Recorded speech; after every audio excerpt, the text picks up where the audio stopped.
Okay, well, thanks for joining everybody. This is the second session of the UFAW Conference Online 2023. I'm the chair, Michael Toscano, based at the University of Bern in Switzerland, and it's my pleasure to introduce our first speaker, Carole Lee from the University of Exeter in the UK, and her topic is more than just a fish. So I'll turn it over to her now. Good afternoon. Thank you, and thanks to UFAW for giving me the opportunity to talk today about my favourite topic, fish. I'm Carole Lee. I'm a postgraduate researcher at the University of Exeter. I graduated with a BSc in Biology and Animal Behaviour, followed by an MPhil in Biosciences, and now I'm a PhD candidate, and I'm developing a thesis on how to unlock the full potential of fish as scientific models by considering their welfare.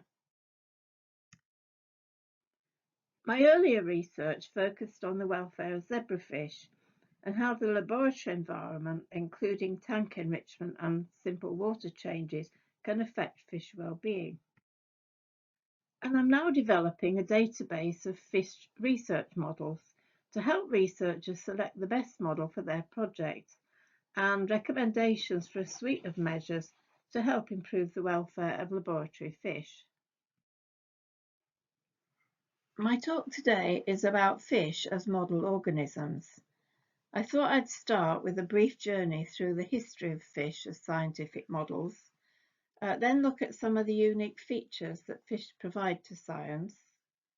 We'll then ask why fish are sometimes considered lower beings than traditional model organisms, assess the importance of welfare for laboratory fish, and then finish by predicting what the future may hold for fish as scientific models. So how did it all begin? When were fish first used as scientific models, and which species do you think was used? Here's a clue. You might recognise these as Leyden jars. They were the main device for electrical experiments in the 1700s, when our understanding of electricity was in its infancy, and the question of whether animals could produce electricity was paramount. So you could probably guess what species was used. It was the electric eel, Electrophorus electricus. In 1775, John Walsh succeeded in demonstrating the production of a spark from the discharge of an electric eel, thereby proving that electricity might be involved in animal physiology. This was a pivotal moment in the history of science, and it kicked off the field of animal physiology. Then others followed in John Walsh's footsteps in eel research, including Alexander von Humboldt and Michael Faraday. From there, we can fast forward to the 20th century, when in the first half of the century, Japanese medaka were used to understand the genetics of body colour. Goldfish were used for experimental radiation therapy, and brown trout on the effects of DDT and dissolved zinc from galvanised iron pipes. In the 1950s, paradise fish were used in behavioural studies, in behavioural science and ethology, and sticklebacks and cichlids for testing hypotheses about the evolution, speciation and adaptation of species. And then in the late 1960s, George Stressinger, a molecular biologist at the University of Oregon, took small tropical fish, including zebrafish, into his lab and used them to study vertebrate genetics and development. Over the next 20 years, George developed the zebrafish as a model system. The zebrafish's high fecundity, manageable laboratory husbandry, rapid early development and accessible embryology all made the prospect of forward genetic screens feasible. and as a result of pioneering approaches in advanced microscopy, chemical screening, and genome engineering, the zebrafish is now a premier model organism for studying a broad array of topics in biology and biomedicine. In fact, they have now overtaken rats in popularity as research models. Let's look at why fish are suitable as models. As a start, fish share most developmental pathways, physiological mechanisms, and organ systems with humans. But fish's bodies are immersed in water, which is in intimate contact with all their bodily fluid compartments and tissues, that's through the gills and gastrointestinal system. This makes fish sensitive sentinels of environmental challenge, especially pollution. Fish are extraordinarily diverse in the number of species and body forms, lifestyles, physiologies, and the environmental conditions that they experience. They also provide a rich source of naturally occurring genetic variation, and that's both within and between species. Fish genomes are more varied and plastic compared with other vertebrates, and fish therefore offer unparalleled opportunities for comparative genomic analysis. Some fish are experimentally tractable. Some are easy and inexpensive to culture and maintain. Some have large brood sizes, and some can provide genetically manipulated lines that allow the roles of specific genes or genotypes to be addressed. These features make fish generally useful as vertebrate models for investigating a range of biological problems. So why should it be that fish are sometimes considered lower beings than traditional model organisms? Well, here are a few clues. Here's a happy fish. Here's the same fish when it's angry, when it's hungry, and when it's fearful. The thing is that fish have no facial expressions. They have unblinking eyes. There's usually a lack of audible vocalizations. They don't yelp or grimace like a dog that feels pain. And some argue that fish do not feel pain. Do fish feel pain? What do you think? The scientific community is divided on this. On one hand, various studies on the neuroanatomy of fish and their behavioural response to noxious stimuli strongly suggest the possibility that fish can feel pain. But on the other hand, some papers point out that the scientific literature in which it is alleged that fish perceive pain has failed to establish this. It may be that we never fully grasp whether and the extent to which fish do experience pain. Therefore, I believe that we should adhere to the principle that absence of evidence is not evidence of absence, and provide for fish the humane treatment that is increasingly provided to higher vertebrates. And our next question is, why is the welfare of laboratory fish important? Fish welfare matters for ethical reasons.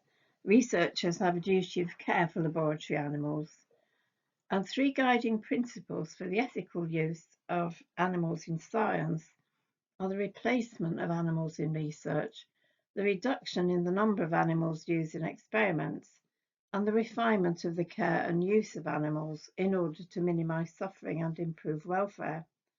These principles, known as the 3Rs, are incorporated into national and international legislation.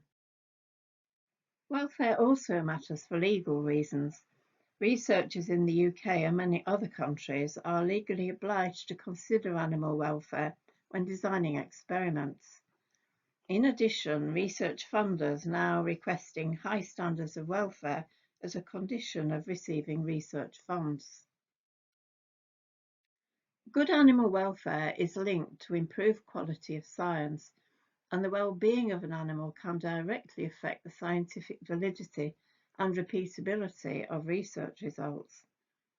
Animals can display a wide range of physiological and psychological manifestations related to acute and chronic stresses in their environment. The presence of non-uniform, non-identified stresses can introduce unwanted variables into an experiment, resulting in increased variance and non-repeatable data. Overall, we need to generate scientifically valid data while ensuring the humane treatment and promoting well-being of animals, including fish, used in research. So what might the future hold for fish models? Well, for me, this is the most exciting aspect of fish research. And to answer the question, we need to look more closely at diversity. Fishes are wonderfully diverse. They've been in existence for over 450 million years and have evolved repeatedly to fit almost every conceivable type of aquatic habitat. There are over 35,000 species, more than all other vertebrate groups combined. Fish have highly diverse body forms and lifestyles, with correspondingly diverse physiologies. From the whale shark, which can weigh 10,000 kilos, to the dwarf goby, which weighs a mere 0.1 of a gram. Fish inhabit an enormous range of environments, with temperatures ranging from -2 degrees in polar oceans, where these Arctic cod are, to 45 degrees in hot springs, such as this one in California, where we can see desert pupfish. They live in waters with salt levels ranging from freshwater to brackish, and from seawater to hypersaline waters.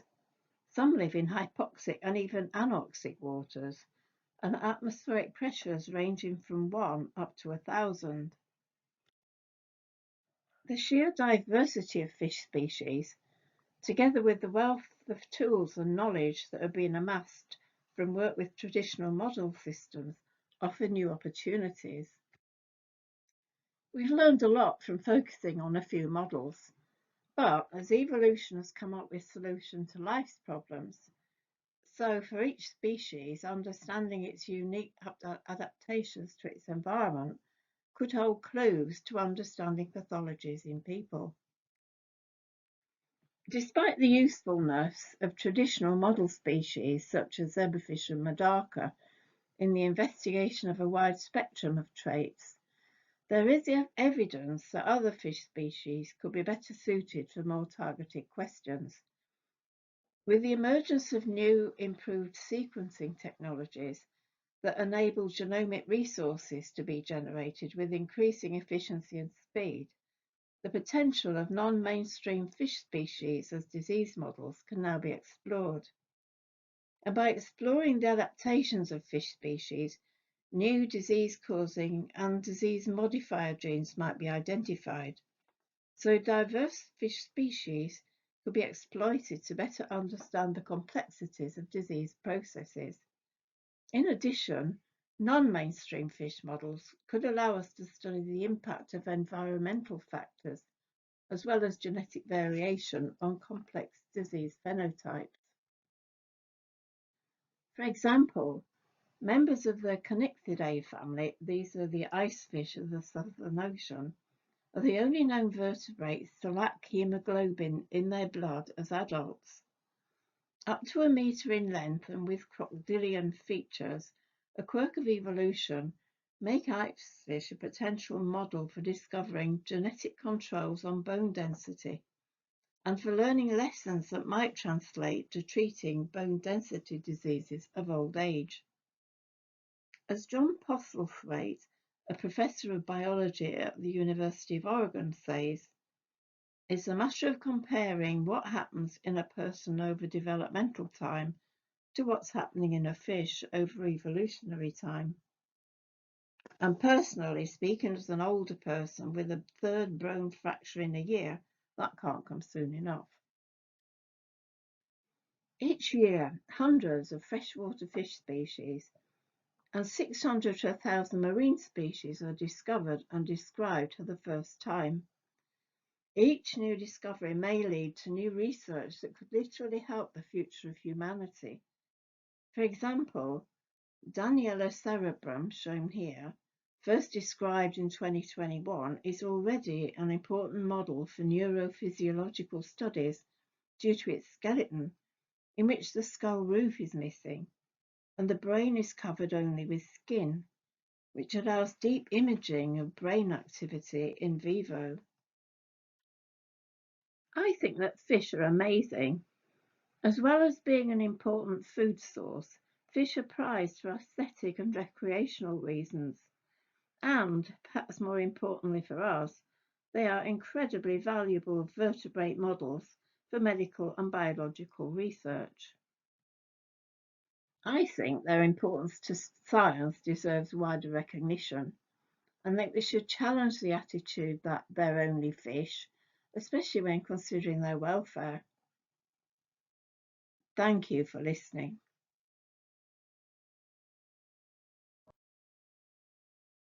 Okay, thank you, Carole. Hopefully you can hear me. Carole, are you there? Oh, there you are. Okay. Thank you for a wonderful talk. Very interesting. I think one of the great things about UFAW is that you're exposed to so many different topics on the horizon as well as more established. So one question is about qualitative behavioral assessment, which is beginning to be used on fish farms, etc., to assess welfare. What is your view on this and the use of qualitative behavior and welfare? Well, the value of any quantitative research has got to be encouraged, you know, and the more research we have and the more research we can compare, the better. So it's just very difficult with an animal that can't express itself as to, you know, how you interpret behavior. So it's yeah, it's a fascinating topic, and there are so many aspects to it. And the thing is, like on fish farms, the physical environment it can vary so much, the water quality and the water flow, and you know the physical space that they're given, and enrichment or no enrichment as they usually have. Yeah, there's a huge opportunity there for research, and it should be encouraged. I hope it will be. Okay, I had one more question. I look at a lot of different social interactions with animals, and particularly there's a big difference between small groups and then large groups. I imagine that's also in laboratory settings for fish. Could you care to comment on that? Yeah, that is true. I mean, so, you know, some fish are social, some fish are solitary, and yeah, there's so much variety within their social behaviour. The socio-dynamics of different species vary a lot, and the mix of sex in a group, the number of males to female ratio, even the kinship and the stocking density as well hugely affects fish. Yeah, it is. It's a big topic and very interesting. Yeah, I'm fascinated by fish behaviour, and obviously, like zebrafish, the ones that I've researched most, a solitary zebrafish behaves differently to zebrafish in a group. And even the sight of a group can help alleviate some forms of discomfort in zebrafish. Yeah, it is a fascinating topic. Okay, well, thank you. I think we're going to have to move on. If there are other questions, just want to remind everybody that you can continue the conversation in the Slack channel, so you can ask your additional questions there, and hopefully Carole can join that and answer some of those questions. But we're next going to move on to our second presentation. So thank you, Carole. how to scientifically develop a catalog of measures and penalties against breaches of animal welfare laws and regulations in abattoirs. And this is presented by Stephanie Schneidewind from the Freie Universität Berlin in Germany. So we're going to listen to her recording now. Today, I will present how to scientifically develop a catalog of measures and penalties against breaches of animal welfare laws and regulations in abattoirs. This project focused on improving compliance with animal protection laws in Germany, which is why I would like to begin this presentation by saying a few words about the status quo in German abattoirs. Unfortunately, there are still numerous new reports on animal welfare violations. For example, the misuse of devices which administer electric shocks is a frequent violation at abattoirs. This image is a screenshot of an undercover video recording by a German animal welfare organization, which shows two abattoir workers administering repeated, inadequately spaced out electric shocks in the head of a cow, causing avoidable pain and distress.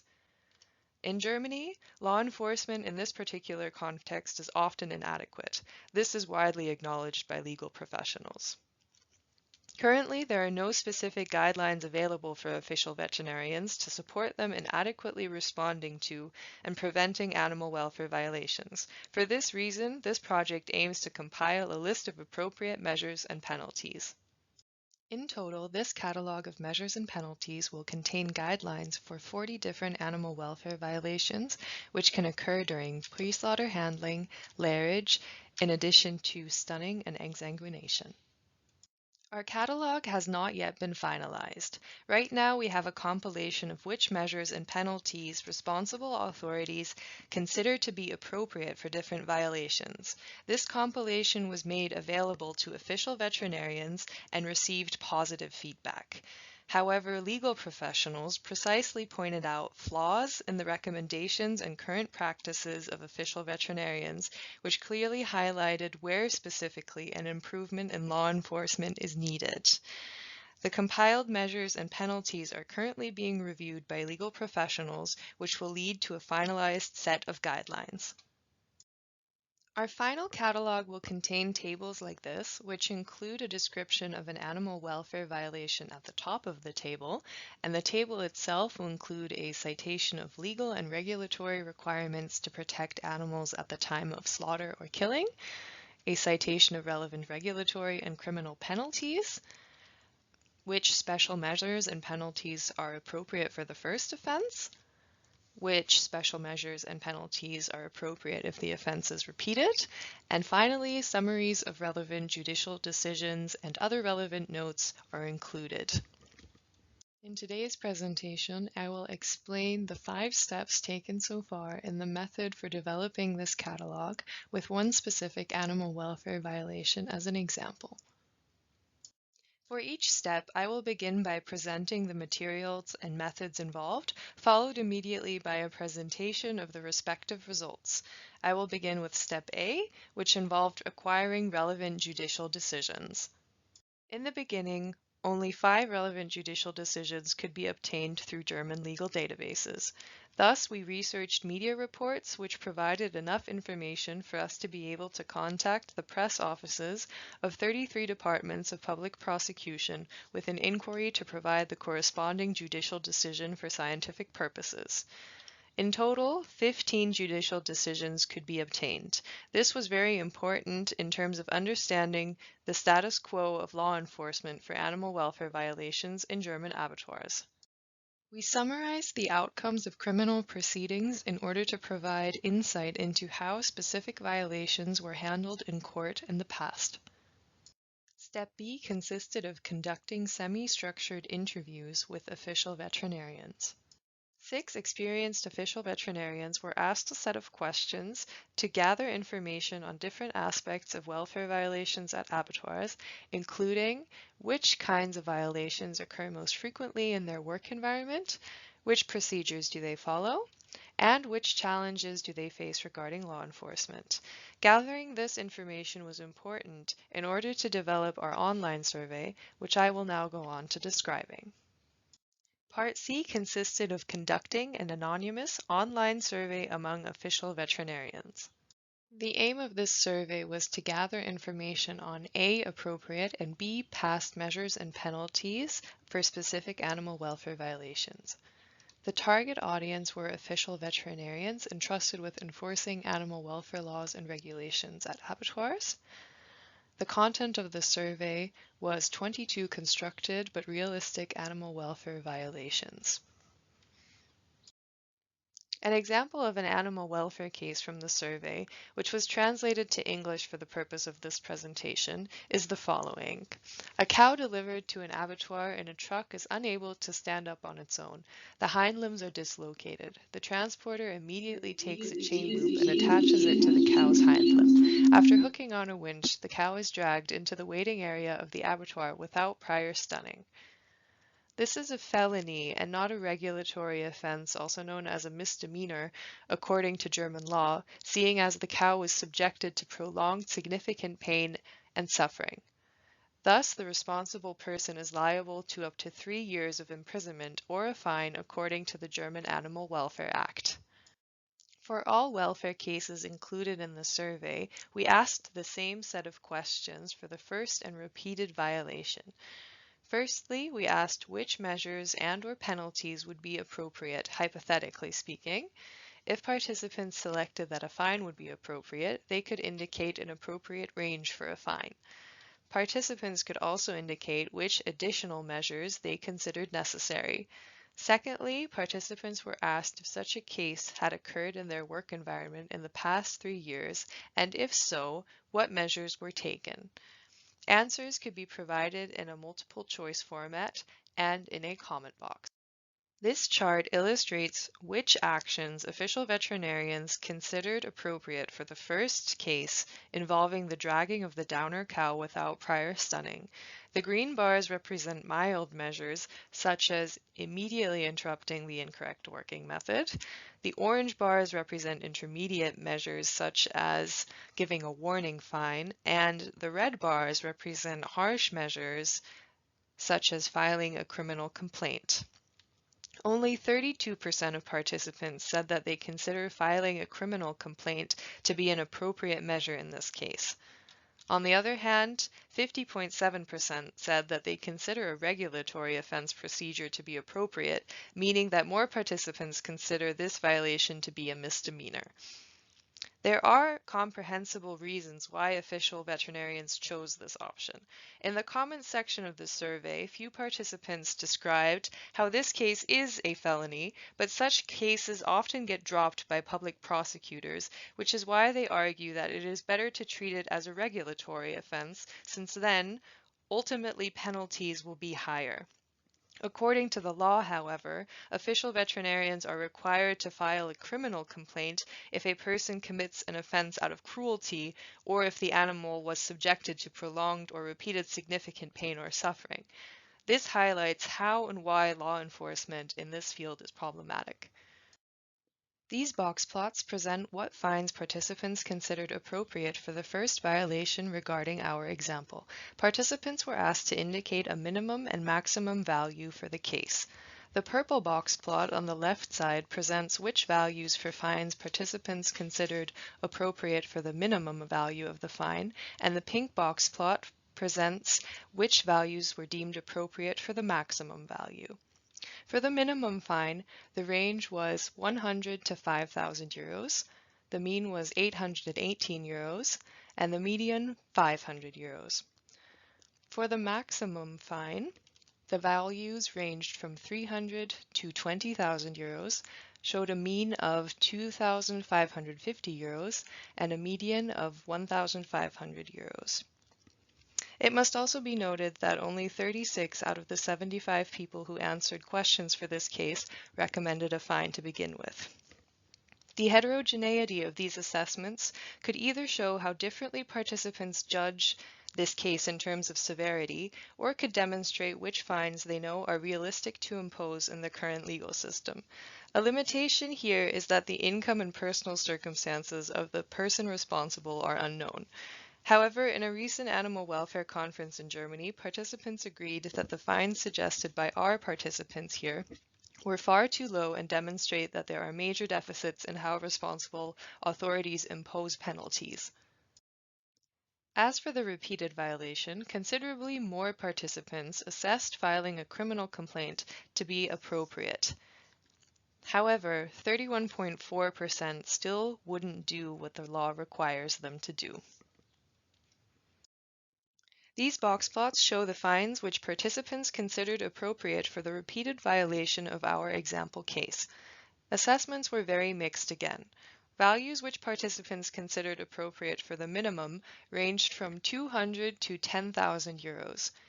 The mean was 1,730 euros and the median 1,000 euros. For the maximum value, the range was 500 to 25,000 euros, the mean 5,260 euros, and the median 1,750 euros. Now I will talk about the official veterinarians who participated in this survey.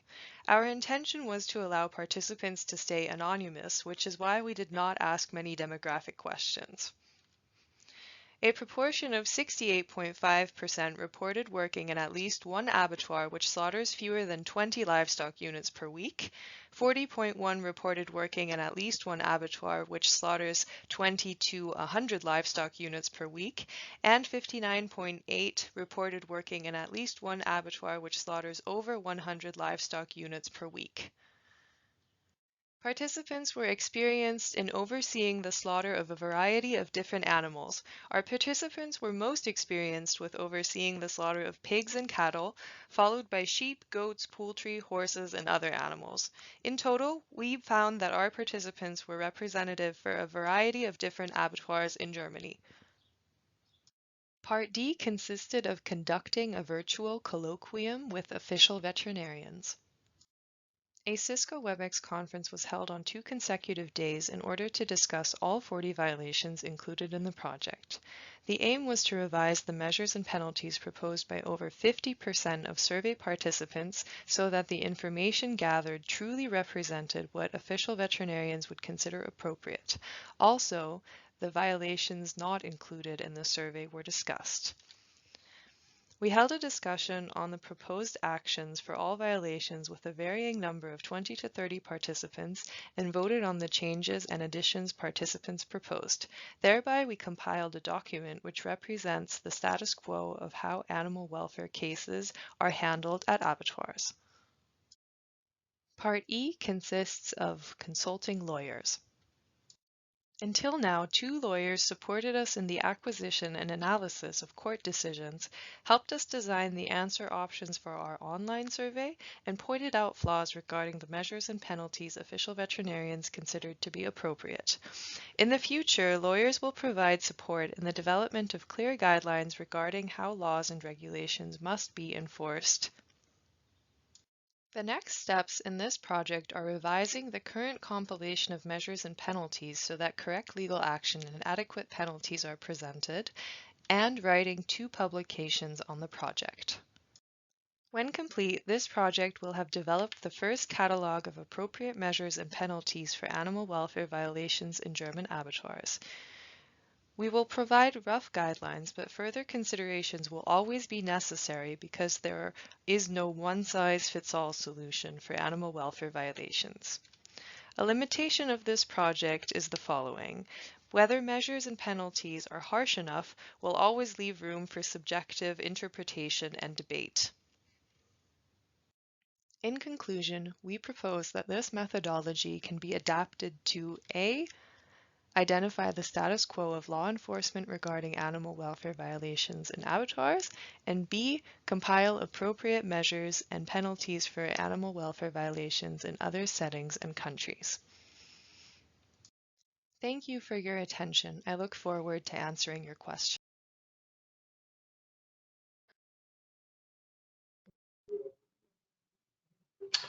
Okay, thank you, Stephanie.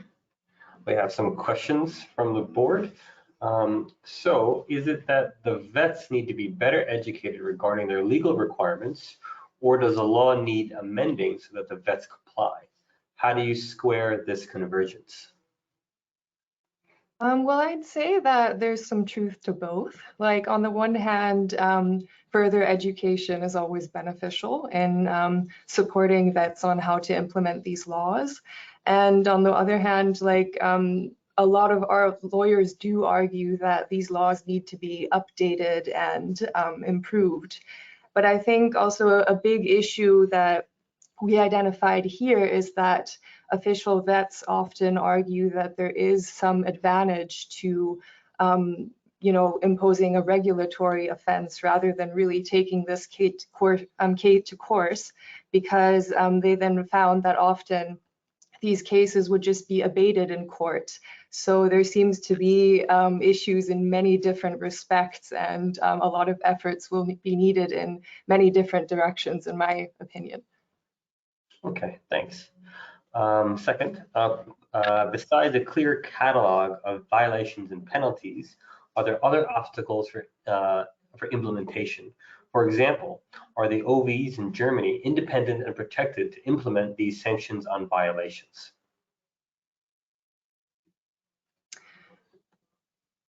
I'm not sure I understand the question completely. So are the official vets protected when they try to enforce these laws? I guess in general, I was just asking, are there other reasons for the implementation? And I guess she's suggesting that a veterinarian could be concerned that there'd be some type of backlash. So are there any types of protections for the veterinarian so that if they do this, they can be protected legally and otherwise?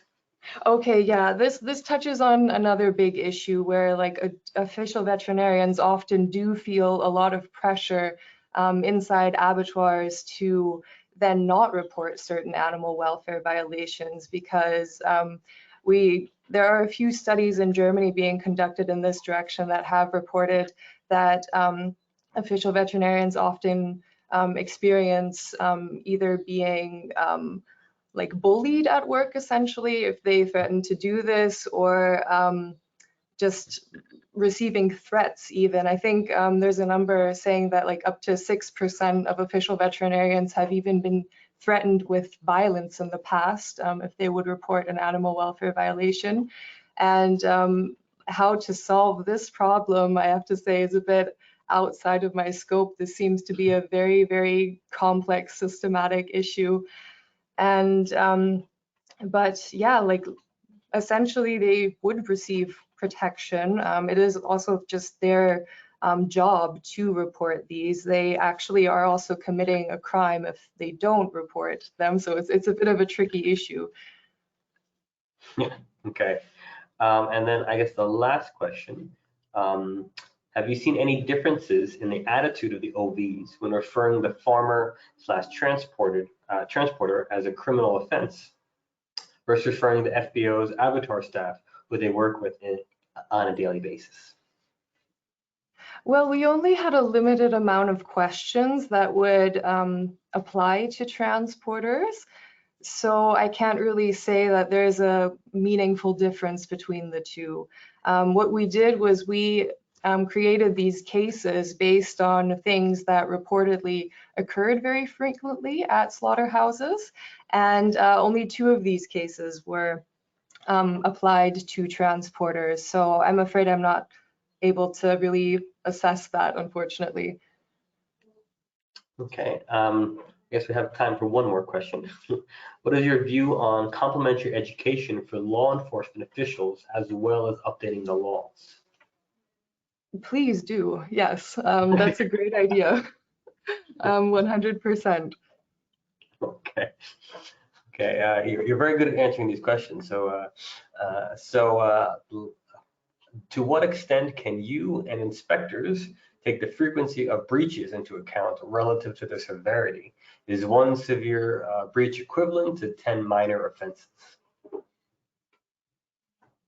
I'm not sure I can really assess that. Like, basically, I'm a veterinarian, and what we did was we just collected a bunch of data on what has happened in the past and what should happen, like in the opinion of official veterinarians.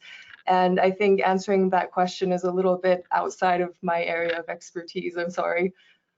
Okay, well, there's lots of new questions popping up. So I encourage everybody to go to the Slack channel and continue the debate there. It sounds like Stephanie has done a lot of work, so I'm sure we can continue there. But we're going to go on to our first short talk. Thank you, Stephanie. Thank you very much. And so, Stephen, I guess you're going to load up those talks, and then we'll continue on.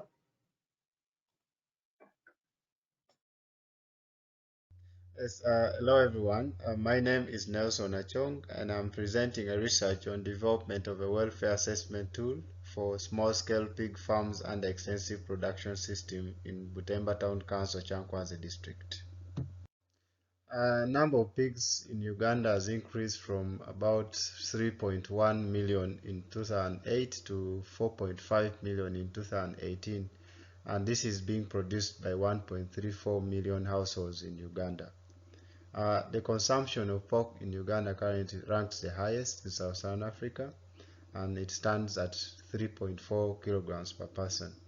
The extensive production system accounts for 90% of pig production, and this is because of low cost of investment, management, and feeding, which attracts small-scale farmers. While welfare in this production system has received very little attention in research than any other. And this is assumed that welfare in this production system is of limited concern. The pictures taken from different farms are trying to show the different welfare challenges that these animals undergo under extensive production system.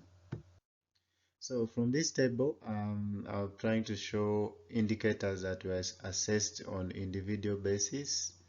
And we can see that increase in severity of these indicators leads to increase in negative regressive effect on welfare status of these animals.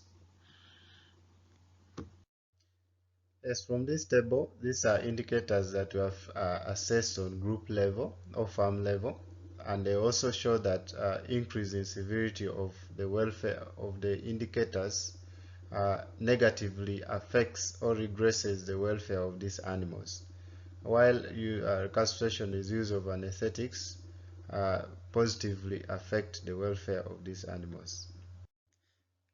Yes, this table shows that Model 1 had 90% ability to predict welfare status, while Model 2 had 75%.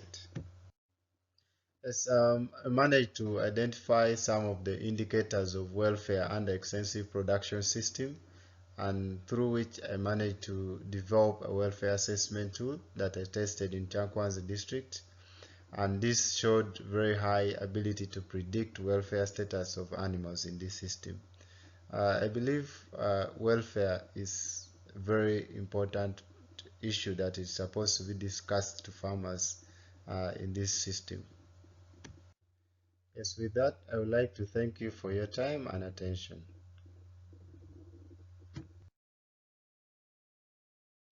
Okay, thank you, Nelson. Hello everyone, I'm Femke Delanglez and I'm a PhD student at Uganda in Belgium. I work at ILVO. For this research, I needed to gather information about the selection of poultry, laying hens and broilers, unfit for transport, and the catching and loading process. This poster is about a quantitative survey among Flemish poultry farmers on how birds fit for transport to the slaughterhouse are selected, caught and loaded. The pre-slaughter stage is a high-risk phase for animal welfare issues and production losses. The research questions are: what actions do the Flemish poultry farmers take to prevent animal welfare issues or production losses? And 2, what is their opinion on the current selection, catching and loading practices? Flemish poultry farmers were surveyed. An online survey was filled out by 80 Flemish laying hen farmers and 133 broiler farmers. They were all contacted via phone or email. The first part of the results involves the selection of chickens unfit for transport. 25% of the laying hen farmers and 39% of the broiler chicken farmers performed an extra selection before catching and loading. There were some preparations taken before the start of the catching and loading by the broiler farmers and laying hen farmers. More broiler chicken farmers raised close to feeders and water facilities and changed the light schedule and ventilation compared to the laying hen farmers. Only laying hen farmers close to laying nests removed the manure on the floor and used fences under the aviary system to prevent laying hens from going under the system. The second part of the results covers poultry's catching and loading process. The most preferred catching method linked to cost and time efficiency and catchers' welfare is 3 chickens by 1 leg. Based on animal welfare, the most preferred method is catching 2 chickens by 2 legs. Furthermore, the majority of the broiler chicken farmers and laying hen farmers indicated a physical load for the catchers and the currency of the animal welfare. Broiler chicken farmers noticed that the type of container had a higher influence on animal welfare compared to the laying hen farmers. In conclusion, more broiler farmers applied the common preparations before the catching process compared to the laying hen farmers. This could be linked to the difference in management. Catching 2 chickens by 2 legs is the most preferred catching method for animal welfare, followed by upright catching and catching 3 chickens by 1 leg. Poultry farmers generally indicated that catching poultry is physically exhausting for catchers. The opportunities are improving animal and catchers' welfare using the right equipment for the catching process. Thank you for listening.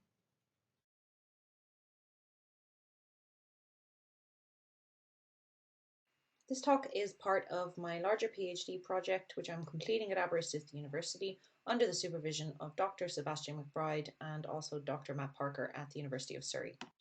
My PhD aims to find measures we can use to identify the depressive phenotype in horses.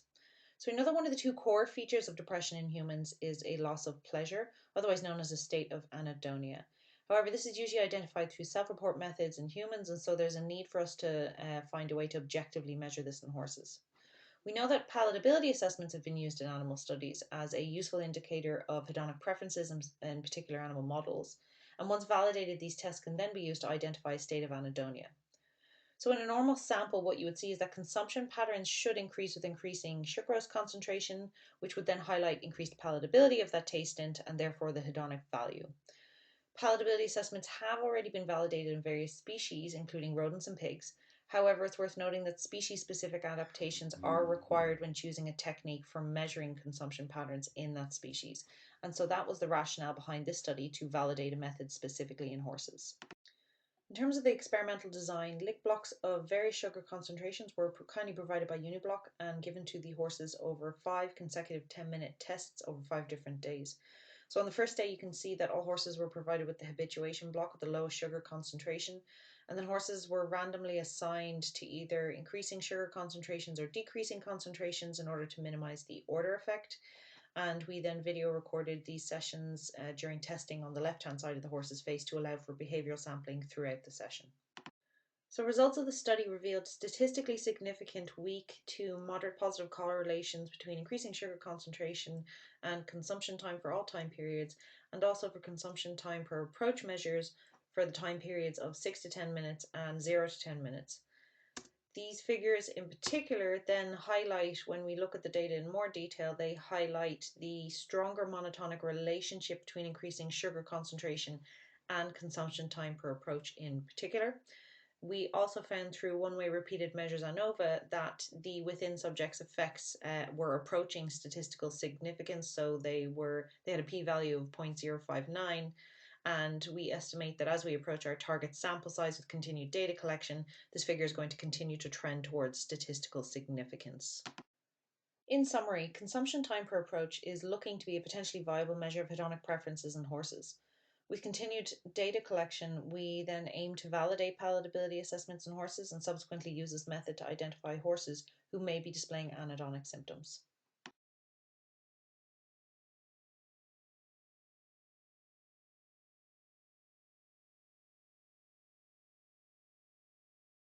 Welcome everyone to my short talk about our study with which we aim to develop a suitable paradigm to test altruism in dwarf goats.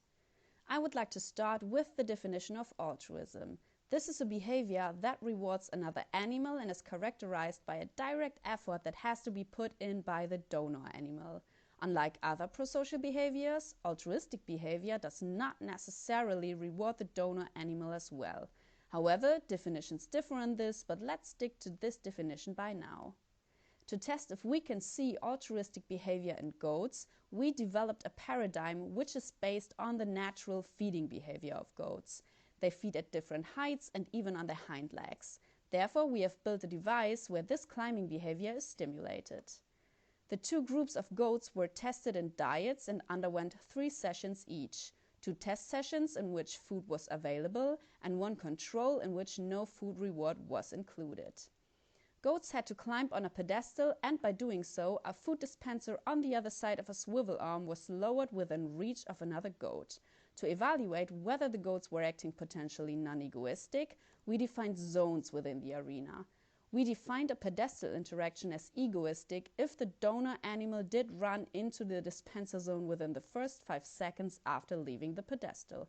We interpreted this as an attempt to reach the food. In this video, we can see an interaction which we defined as egoistic because the goat ran immediately towards the dispenser after leaving the pedestal. Here is the other case. This goat did not enter the dispenser zone within 5 seconds, and therefore we assigned the event as non-egoistic. Giving this definition, we got the following results. First of all, the goats interacted frequently with our device and showed behaviors that we defined as non-egoistic, meaning that the development of the setup was successful. Goats interacted significantly more with the pedestal in the 2 test sessions compared to the control session in which no food was included. The motivation to climb onto the pedestal was therefore probably not only due to curiosity and play, but due to food motivation as well. Pedestal interactions that we defined non-egoistic were of significantly longer duration compared to interactions defined as egoistic. This result is consistent with previous findings in primate studies. To wrap it up, our pilot study shows that our experimental setup is suitable, and we succeeded in developing a device with which goats learn to provide food access to their conspecifics. Therefore, it can be used to dive deeper into this topic. That's all from me. Thank you very much for your attention.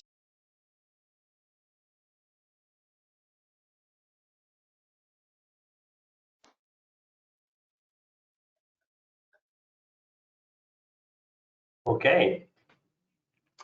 Thank you to all of our short talk speakers. We have some questions for them, and hopefully they are present to answer them. So first, if Nelson is available. Short talk speakers, can you turn your cameras and microphones on, please?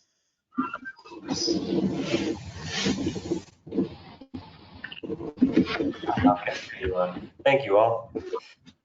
So Nelson, how open are farmers in your area to learn about animal welfare? I think if we can, everybody turn off your microphone and listen.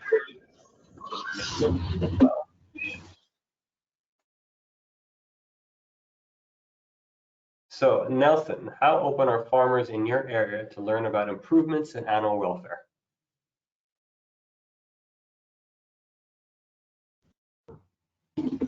Yes, thank you. During actually data collection, I realized that many of the farmers did not know what animal welfare is, and also they didn't know some of the requirements of these animals. When I tried to ask why some of them were leaving the pigs in rain, and they were like, pigs love rain, so we have no reason as to why we should leave, like take them away or provide housing for them. So I found there should be some gap in knowledge that needs to be filled. Okay, thank you very much. A next question for Femke. Why is catching by the wings seen as being more welfare friendly than upright catching? If you could turn your microphone on. Wait, I'm gonna check. Normally it was with We can hear you. more, Okay. We can hear you fine. okay. But in the results, catching by the wings is not more welfare efficient, because if you look at the numbers, the higher the number, the less the preference was by the poultry farmers for the catching method. So I don't know why somebody thinks that the catching by the wings is more better for the animal welfare. Yeah, normally in the results it's like I indicated it in red, and in red means that the poultry farmers don't prefer that catching method. So it was 8.2 for catching by the wings. So that's the worst number. So I don't know if that's the answer to the question. Okay. Okay. Next question for Claire. And I encourage everybody, we're not going to be able to get to all your questions. There are a lot coming up, so please go to the Slack channel. But for Claire, does sugar have the same value for horses as it does for true monogastrics, such as rats and pigs? Is a natural foraging of horses sugar directed? Hi, how are you? Thanks for the question. So, I mean, from what we could find in general in animal studies, the only thing that we do know that there is a hedonic preference towards is sugar concentration, and so that's why we use that in horses. We do find that in previous studies, horses would tend to have a preference for say roughage that would have a higher sugar concentration, and so that seems to generally support that hypothesis as well. So we decided to use lick blocks because we wanted to move away from food types that would have typically been associated with their maintenance behavior of grazing, and obviously within the testing times that we wanted to use, we couldn't have them feeding on kind of pure concentrates as well, just due to risk factors such as colic or laminitis. So the lick block seemed like the most appropriate choice for that, to be able to test that, and that was the best way that we could then I suppose understand, be able to measure out the concentration as accurately as possible. And the results in this study have shown that as sugar concentrations increase, so do the consumption patterns. So that would help to support that estimation as well. I hope that answers the question. I could be wrong here, but I guess the question is, would you expect horses to respond to sugar the same way that you would expect, say, rats and pigs to respond to? I think that's really the question. I think, yeah, from the previous research we did to put the study together, yeah, we did assume that we would receive the same response. Okay, thanks a lot. And then our last question for Anne-Catherine. How and why was 5 seconds chosen as a suitable wait time interval for assessing whether it may be altruistic behavior? Could it be it simply takes some goats longer than others to realize the cause and effect from standing on the pedestal? Yeah, that's a good question. And we estimated the 5 seconds as the maximum a goat would need to walk slowly towards the dispenser. And we needed a threshold, and we chose those 5 seconds because we thought this is the maximum that a goat needs to reach the reward, or to try to reach the reward. But of course, we don't know if a goat decides to wait and then decides to get to the reward. That's a thing we don't know yet. And yeah. Okay, I guess just as a follow-up to that, was there a start point that the animals had to begin from? I guess outside the box, and was that standardized in any way?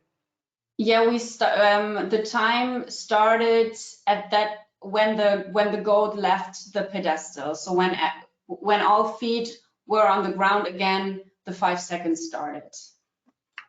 Okay, then I think the last question we have time for is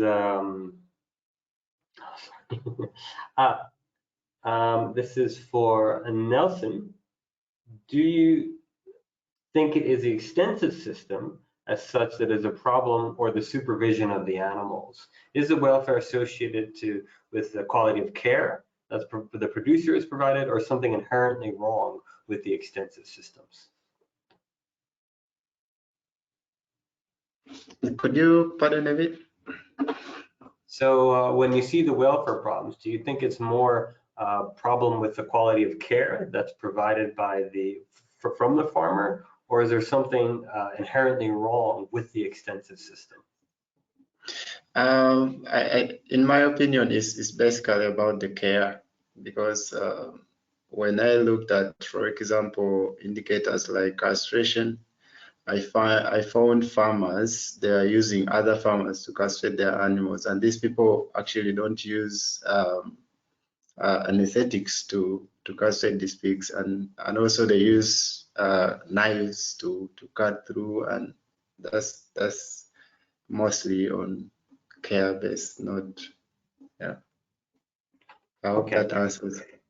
Yes, I think it does. So, okay, I think we can draw the session to a close. I think all of our speakers, including those that are not actually, we can't see their cameras right now, but thank you very much.